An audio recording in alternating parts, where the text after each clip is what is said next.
നമസ്കാരം, എല്ലാവർക്കും പ്രവാസി മലയാളിയിലേക്ക് സ്വാഗതം. ഗൾഫ് രാഷ്ട്രങ്ങളിൽ കോവിഡ് മഹാമാരി വരുത്തിവെച്ചത് വല്ലാത്തൊരു പൊല്ലാപ്പായിരുന്നു. നിയന്ത്രണങ്ങളുടെ കൂമ്പാരം തന്നെയായിരുന്നു ഏർപ്പെടുത്തിയിരുന്നത്.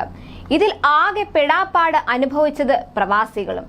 നാട്ടിലേക്ക് യാത്ര ചെയ്യാനോ ഒന്ന് പുറത്തിറങ്ങാനോ ഒന്നും തന്നെ കഴിയാത്ത അവസ്ഥ.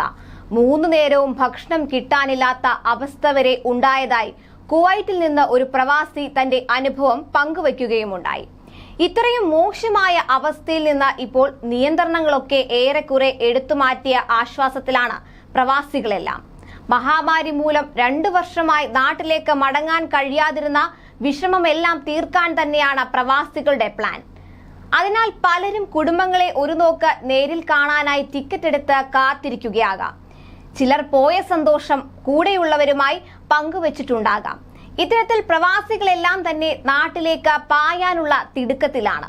കുവൈറ്റിൽ കോവിഡ് പശ്ചാത്തലത്തിൽ ഏർപ്പെടുത്തിയ നിയന്ത്രണങ്ങൾ നീക്കിയതിനു ശേഷമുള്ള ആദ്യ മധ്യവേനൽ അവധി അടുത്ത മാസം ആരംഭിക്കാനിരിക്കെ കുവൈറ്റ് അന്താരാഷ്ട്ര വിമാനത്താവളം പൂർണ്ണ സജ്ജമാകാൻ ഒരുങ്ങുകയാണ്. ഇതിന്റെ ഭാഗമായി വേനൽക്കാല ഷെഡ്യൂളുകൾ തയ്യാറാക്കുന്ന പ്രക്രിയയിൽ ഏർപ്പെട്ടിരിക്കുകയാണ് വിമാന കമ്പനികൾ. 40-ലധികം വിമാന കമ്പനികളാണ് കുവൈറ്റ് കേന്ദ്രീകരിച്ച് നേരിട്ട് സർവീസ് നടത്തുന്നത്.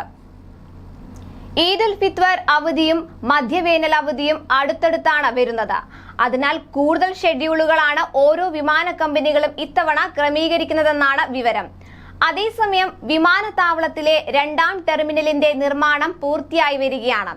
ഈ വർഷം ഒടുവിലോടെ ടെർമിനൽ 2 പൂർത്തിയാക്കുമെന്നാണ് അറിയിച്ചിരിക്കുന്നത്. എയർക്രാഫ്റ്റ് ഹാംഗേഴ്സ് നിർമ്മാണം, അറ്റകുറ്റപ്പണി, റൺവേ, പുതിയ പാസഞ്ചർ കെട്ടിടത്തിന്റെ സർവീസ് ബിൽഡിംഗ് എന്നിവ ഉൾക്കൊള്ളുന്നതാണ് ഈ ഘട്ടം. 2ാം ഘട്ട നിർമ്മാണ പ്രവർത്തനങ്ങൾ സമയബന്ധിതമായി പുരോഗമിക്കുന്നുണ്ടെന്നാണ് അധികൃതർ അറിയിച്ചിരിക്കുന്നത്. 2ാം ടെർമിനൽ നിർമ്മാണം പൂർത്തിയാകുന്നതോടെ കുവൈറ്റ് അന്താരാഷ്ട്ര വിമാനത്താവളം പ്രതിവർഷം 25 ദശലക്ഷം യാത്രക്കാരെ ഉൾക്കൊള്ളാവുന്ന പശ്ചിമേഷ്യയിലെ ഏറ്റവും വലിയ വിമാനത്താവളമാകും. കുവൈറ്റ് വിമാനത്താവളത്തെ ആഗോള ട്രാൻസിറ്റ് കേന്ദ്രമാക്കാനാണ് വ്യോമയാന വകുപ്പ് ശ്രമിക്കുന്നത്. 77 വിമാനങ്ങളെ ഒരേ സമയം ഉൾക്കൊള്ളാൻ കഴിയുന്ന പശ്ചിമേഷ്യയിലെ ഏറ്റവും വലിയ കാർഗോ സിറ്റിയുടെ നിർമ്മാണം അവസാന ഘട്ടത്തിലാണ്. ഇതോടെ ഭൂമിശാസ്ത്രപരമായ പ്രത്യേകത കാരണം കിഴക്കിനെയും പടിഞ്ഞാറിനെയും ബന്ധിപ്പിക്കുന്ന ട്രാൻസിറ്റ് ഹബ്ബായി കുവൈറ്റ് മാറുമെന്നാണ് പ്രതീക്ഷ. കൂടുതൽ പ്രവാസി വാർത്തകൾക്കായി ഈ ചാനൽ സബ്സ്ക്രൈബ് ചെയ്യുക.